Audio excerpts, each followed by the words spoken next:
faktanya untuk tahun 2020 karena kebijakan yang terlalu mudah tadi itu, beberapa saja uang yang ada, silakan kalian masukkan. Akhirnya terjadi untuk tahun 2020 ini terjadi penumpukan 76 juta belum dibayar oleh siswa, sehingga kami tidak bisa mengintervensi pemilik pakaian seragam untuk segera mencetak pakaian. Oh, ini karena orang tua belum bayar uang ya, pakaian. Karena belum itu? bayar. Okay. Kami punya data untuk itu. Karena untuk pakaian seragam sebenarnya bukan saya yang urus. Saya hanya membangun komunikasi dengan pemilik barang. Soal pengumpulan uang itu oleh koordinator pakaian seragam dan wali kelas. Kalau saya tidak pegang uang. Kelas 11, kelas 12 itu yang sampai dengan sekarang belum terima pakaian. Kalau kelas 12 itu ceritanya Pak, karena juga ada kebijakan untuk bagi saja dulu pakaian. Nanti uangnya menyusul. Uangnya, tetapi pengalaman anak-anak memang tidak. Dorong punya dengan ada asal orang tua, mereka tidak bayar, akhirnya terbawa sampai ke kelas 3. Ada anak yang sudah pakai pakaian seragam, tapi mereka belum bayar. Sehingga terkait dengan sepatu yang tadi disinggung Pak, saya baru didatangi oleh wartawan beberapa kali klarifikasi tentang sepatu. Saya mau katakan begini, pada waktu itu memang saya ada keberpihakan kepada orang tua siswa. Saya ambil sepatu di toko Agung dengan harga 130.000, yang di toko itu dijual 150.000. Maksudnya saya anak bisa pakai sepatu yang baik, tapi dengan harga yang lebih terjangkau. Namun prediksi saya soal jumlah bisa diatur, tetapi soal ukuran kaki tidak. Sehingga akhirnya ada sepatu yang terpaksa kita kembalikan lagi ke toko. Lalu kebijakan kita kepada anak bahwa kamu beli sendiri, atau keuangan terlanjur sudah bayar sepatu itu dialihkan ke uang sekolah. Dan sampai saat ini tidak ada gejolak. Gejolak ini baru muncul ketika terjadi pergantian manajemen seperti tadi. Ibu, gaji 150.000 di masa COVID ini, Ibu sebagai manajer atau pimpinan layak tidak, Bu? Kemudian apa sikap Ibu sebagai pimpinan untuk meningkatkan mutu atau pelayanan para guru? Baik Pak, kalau dia sampai mendapat, saya juga tidak tahu apakah ada yang dapat 150, karena data kami berkata lain dengan data yang mereka kasih, ya. Karena kami punya bendahara, kami punya tanda tangan bukti penerimaan. Lalu dasar angka itu tadi didapat dari berapa siswa yang berhasil mereka daring per seharusnya yang mereka daring kali 100%. Ini soal kinerja Pak. Oke. Kemudian kalau dia tidak bagus kinerja, sikap pimpinan apa, Bu? Ya, saya mendesak dia untuk mencari anak tadi Pak. Lalu akhirnya di bulan Mei, akhirnya jumlah siswa yang berhasil didaring itu meningkat jauh. Saya bisa buktikan nanti melalui saya punya Ibu, dokumen yang dari asas kemanusiaan layak tidak, Bu, 150 itu di masa COVID seperti ini, Bu? Ya, baik seperti itu tadi Pak. Jadi kita punya komitmen begini. Gaji Januari, Februari, Maret dibayar. Mereka punya dana 15% untuk mencapai UMP dibayar. Lalu April dan Mei seperti itu tadi. Strateginya dalam rangka supaya mereka bisa mendaring anak. Gaji bulan Juni pun sudah dibayar. Tetap jadi tugas. mereka punya tamsil ya. Maksud saya begini Pak, di masa COVID tidak membuat kita tidur. Karena ada kecenderungan kita tidak bisa bedakan orang malas dan orang takut virus. Yang saya dapat laporan dari siswa bahwa ada guru yang hanya kirim tugas saja, tapi tidak memberikan modul ajar. Itu yang membuat saya melakukan pembinaan terhadap guru-guru yang melakukan hal itu. Dan akhirnya di bulan Mei keadaan menjadi normal, lalu bulan Juni mereka terima gaji. Dan terkait dengan yang tadi 1,6 gitu Pak, itu karena apa? Saya belajar dari persoalan demi persoalan. Uang sekolah, uang seragam siswa itu terjadi penumpukan 76 juta dan uang itu masih ada pada siswa. Saya punya tugas hanya mentransfer. Kemudian sehingga tahun ini saya bilang kalau mau sekolah di sini harus bayar uang seragam dengan rinciannya nanti ada, bisa kita buktikan nanti. Itu 1 juta terdiri dari 5 pakaian seragam, 1 ransel, raport, foto, dan kaos kaki serta dasi. Ya, itu nanti rincian dari uang 1 juta. Karena apa Pak? Saya tidak ingin terganggu dengan hal-hal seperti ini, dilaporkan di luar bahwa sudah terima sepatu tapi tidak dapat sepatu tapi anak sudah membayar. Kemudian juga menyangkut uang sekolah. Maret itu tidak ada uang untuk bayar gaji guru. Anak dalam situasi COVID dia tidak datang. Sehingga yang saya lakukan, anak-anak dibebaskan uang sekolah April dan Mei. Kompensasi untuk beli pulsa sehingga bisa komunikasi dengan dia punya guru. Soal guru, soal pulsa tadi Pak, kita semua ini anggota media sosial. Masa untuk posting di Facebook kita ada uang untuk beli pulsa, lalu untuk daring dengan siswa tidak bisa. Jadi kalau saya tuntutan dan laporan mereka sampai ada. Kemudian Pak, terkait dengan sikap. Dorang sudah bikin surat dan saya sudah bikin hak jawab. Hak jawab sudah saya lakukan klarifikasi ke gubernur. Bagaimana penyelesaiannya nanti kita tunggu itu.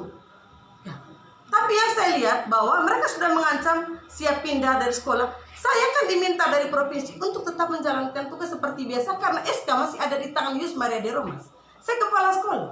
Maka saya di sini terus melakukan kegiatan persiapan pembelajaran yang nanti akan dilakukan di 2016. Lalu untuk tahun 2020 ini, yang saya lakukan menjadi 1.600.000 tadi itu, 1 juta uang seragam, 600 supaya anak bayar di depan. Sehingga sekalipun situasinya nanti, anak tidak datang sekolah karena belajar dari rumah, gaji guru tetap aman. Supaya tidak terjadi seperti yang kemarin-kemarin. Justru kebijakan saya itu berpihak kepada kepentingan mereka.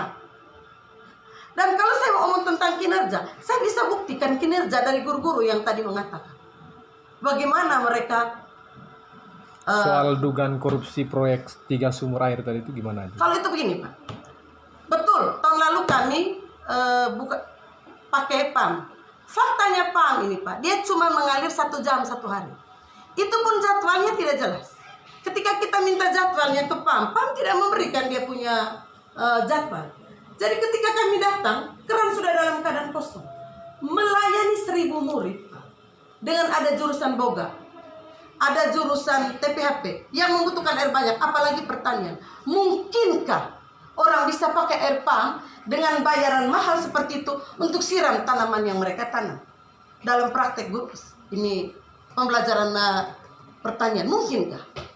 Sehingga ketika diminta untuk penanganan COVID ini saya pikir momen yang tepat untuk kita mengadakan sumur bor sehingga kebutuhan kita dipenuhi. Saya juga bisa buktikan bahwa ketika dalam keadaan libur 2,5 bulan kami tidak ada di sekolah, tagihan dari PAM hanya untuk angin 3.700.000. Dengan 3.700.000 itu saya bayar angin, sementara tidak ada air, kami tidak pernah pakai. Itulah dasar pertimbangan sebagai pejabat pengguna anggaran saya mengambil sikap untuk pengadaan sumur bor. Sumber anggarannya dari mana? Bisa dijelaskan? Dari dana bos, Pak. Dari dana bos. Karena itu juga sudah tertuang di RKAS. Nominal bangun 3 sumur itu kenapa? Bukan 3 sumur, Pak. Hanya 1 sumur. Nominal Maksudnya mereka tuh 3 meteran. Nominal Dulu kami anggaran. atur meteran itu ada untuk asramanya, ada untuk sekolahnya. Tetapi ketika airnya tidak jalan, maka kami memilih untuk sumur bor saja dan disalurkan ke semua kebutuhan kita di sekolah ini. Anggaran Baik berapa? di asrama. Anggaran berapa? Saat ini kita belum bisa pastikan Pak, karena kesepakatan kita dengan pemilik usaha sumur bor ini ya 1 juta 1 meter. Mereka sudah bor beberapa kali, tetapi tidak menemukan air sampai akhirnya di bor yang ketiga baru mereka menemukan air. Dan bayarannya tetap seperti kata itu, ada air kami bayar, tidak ada air kami tidak bayar. Dan saat ini air sudah mengalir dan sudah memenuhi bak kami, tinggal kami instalasi ke semua WC-WC dan kebutuhan-kebutuhan lab yang ada di sini. Seperti itu menyangkut. Terkait dengan dugaan mobil sekolah itu yang dijadikan. Kalau mobil sekolah begini Pak, awal sekolah ini didirikan, saya datang di sini tidak ada air, ya, tidak ada air. Lalu saya coba pakai saya punya kendaraan pribadi, panter murahan itu, untuk bawa air pakai cerigen setiap hari ke sekolah ini. Untuk cebonya itu guru-guru, ya, untuk minumnya itu guru-guru. Tapi kan saya juga perlu sayang, saya pembarang. Lalu dengan komite kami coba diskusikan, bisa tidak kita pengadaan mobil dengan sistem kredit. Komite menyetujui. Lalu mobil ini kami kredit, taruh di rumah saya karena memang air yang dibawa ke sekolah ini air dari rumah saya. Tahukah mereka bagaimana saya berkorban? Jam 5 pagi saya sudah bangun untuk isi itu cerigen, supaya jam 7 saya di sini. 12 cerigen saya bawa dari rumah. Itulah awal pertamanya. Mobil itu dipakai, disimpan di rumah saya karena air yang dibawa ke sekolah ini air dari rumah saya. Air di rumah saya lancar, pam di rumah saya lancar, sehingga ambil dari rumah. Dan saya sendiri yang nyetir bawa itu air untuk kebutuhan minum di sini. Supaya guru-guru tidak dengan alasan lapar mereka keluar, dengan alasan cari kopi mereka keluar, dan situasi pembelajaran di sekolah ini menjadi terkacau. Soal pemecatan guru tadi, ada 1 orang yang dipecat. Baik, kalau terkait dengan yang tadi mereka katakan pemecatan, itu melalui perundingan di ruangan ini. Itu bukan pemecatan, Pak. Jadi Ibu Linda itu kesehariannya untuk menambah dia punya kebutuhan, dia jual nasi dan jual makanan kecil di sini. ketika kemarin masuk dalam situasi anak-anak semua dirumahkan, ya, maka Tante Linda tidak bisa lagi jual nasi. Karena siapa yang beli? Kemudian saya panggil mereka di ruangan ini. Tante Linda bagaimana? Ini ada aturan. Saya mengatakan bahwa untuk guru gajinya berdasarkan kinerja. Selalu untuk tata usaha bagaimana? Tata usaha kalau tidak masuk, saya kasih kamu gaji, nanti apa kata guru-guru komite yang dia dinilai sesuai dengan kinerjanya. Yang terjadi akhirnya kita sepakat Tante Linda dirumahkan, lalu dia punya hak-hak lain kami tetap kasih, dan akhirnya dia memilih dirumahkan karena dia tidak bisa datang ke sekolah, dan pada waktu itu dia tidak punya HP Android, sehingga segala instruksi dari kepala sekolah terkait dengan jadwal kegiatan tata usaha di sini dia tidak bisa tahu karena dia tidak punya HP Android. Lalu sepakat untuk dia dirumahkan. Demikian juga seorang satpam waktu itu yang baru kerja berapa bulan. Ketika saya minta dia dalam situasi ini, mau tidak engkau tidur di sekolah untuk jaga barang-barang, karena kami punya alat elektronik sangat banyak. Dia mengatakan tidak bisa, dia punya istri anak. Soal sikap Anda terkait dengan desakan dari para demonstran tadi untuk mundur dari jabatan kepala sekolah. Saya mengikuti prosedur, Pak. Kita mengikuti prosedur. Kan mereka sudah bikin laporan, saya juga sudah melakukan hak jawab. Bagaimana jawaban mereka nanti di sana? Kita pembuktian dulu, Pak. Seperti itu, kita pembuktian dulu. Lalu yang maki dan disebut monyet depan siswa, bagaimana itu? Saya tidak tahu itu. Ya. Saya tidak berani mengatakan, saya pernah mengatakan itu. Betul ya, mereka kerja di bawah tekanan. Ya, itu pernyataan ketika sudah terjadi seperti ini. Frans Segoda itu diganti dari Wakasek Humas. Ya, karena memang dia suka memposting hal-hal yang bukan mengangkat tentang perkembangan yang baik dari sekolah ini. Saya perlu katakan, Pak, sekolah ini saya terima 6 tahun yang lalu dengan jumlah siswa 160 orang saja. Dengan hanya 19 orang guru. Dalam perjalanan saya bawa sekolah ini, sampai sekarang kita menolak siswa lagi karena kapasitas kita tidak mencukupi. Ya. Dan sekolah ini sudah ditetapkan sebagai sekolah modelnya NTT. Kemudian di tahun 2020 kemarin, kami ditetapkan sebagai salah satu SMK berprestasi di seluruh NTT. Dari 3 SMK yang ada di NTT.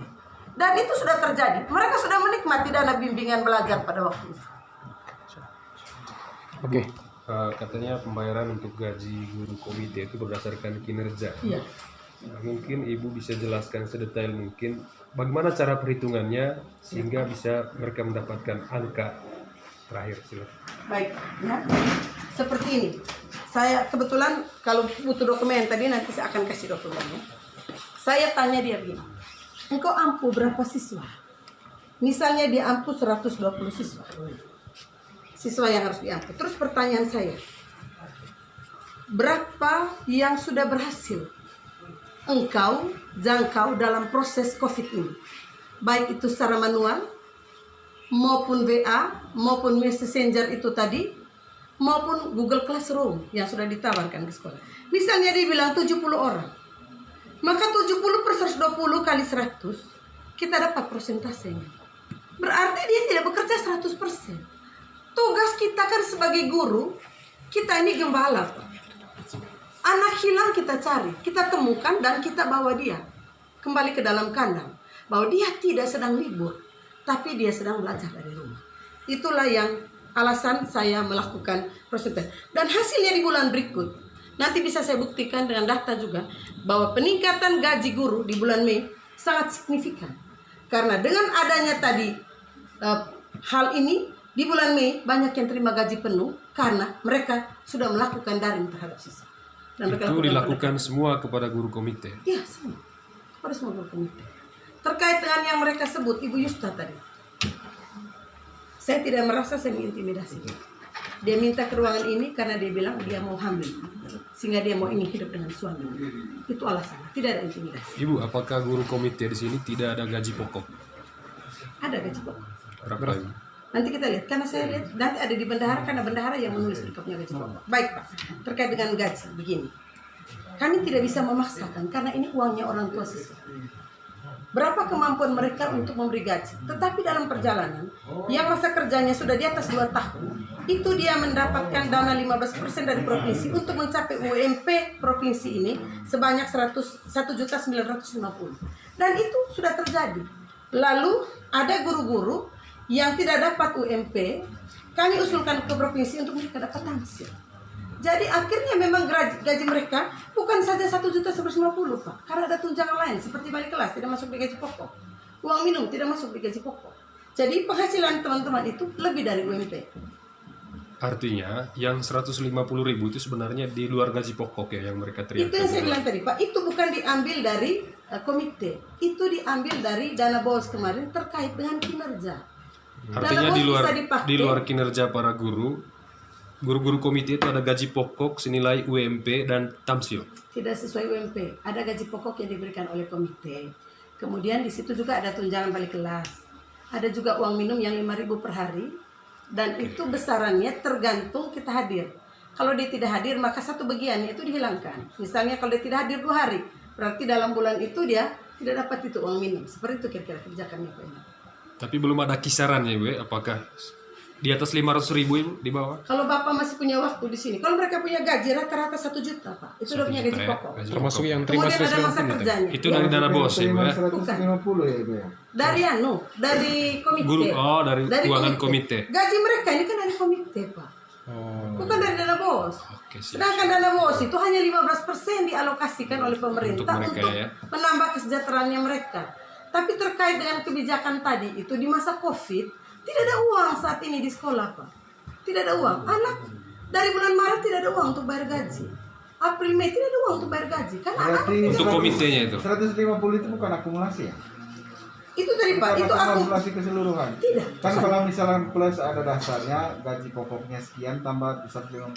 Tadi bahkan mereka bilang 150. Berarti aku plus ya. 150 saya tidak tahu ada tidak angka 150. Tapi intinya begini Pak, ya bahwa itu berdasarkan kinerja karena dia tidak buat apa-apa. Berarti betul 150. Ya itu yang saya bilang kita lihat nanti di dalam catatan kita. Karena kita sudah punya bukti tanda tangan. Karena ada beberapa angka yang mereka cantumkan di situ tidak sesuai dengan data yang ada pada bendahara. Ya. Ibu, apakah